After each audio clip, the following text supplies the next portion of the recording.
In the Gospel of Luke, we encounter the parable of the prodigal son, a story that beautifully illustrates themes of unconditional love, forgiveness, and the joy of reconciliation. The narrative begins with a man who has two sons. The younger son, feeling restless and dissatisfied with his life at home, approaches his father with a bold request. He demands his share of the inheritance. This request is shocking, as it implies that he wishes his father were dead, valuing wealth over family. The father, despite the hurt this request brings, grants his son's wish and divides his estate between his two children. The younger son takes his inheritance and leaves for a distant country, where he squanders his wealth in reckless living. He indulges in every pleasure, believing that this newfound freedom will bring him happiness. However, as time passes, a severe famine strikes the land, and the son finds himself in dire need. He realizes that he has wasted everything and is left with nothing. In desperation, he takes a job feeding pigs, a humiliating position for a Jewish man, as pigs are considered unclean.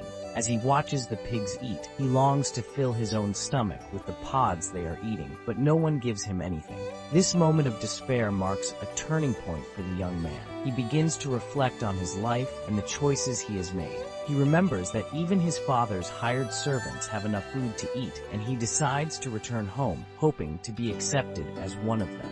As he makes his way back, he rehearses his apology, planning to tell his father that he has sinned against heaven and against him, and that he is no longer worthy to be called his son. However, what happens next is a powerful testament to the father's love. While the son is still a long way off, his father sees him and is filled with compassion. Instead of waiting for his son to reach him, the father runs to him, embracing him tightly. This act of running is significant. In that culture, it was undignified for an older man to run. Yet the father's love compels him to disregard societal norms. The son begins to deliver his rehearsed apology, but before he can finish, the father interrupts him. He orders his servants to bring the best robe, a ring, and sandals for his son, and to prepare a feast to celebrate his return.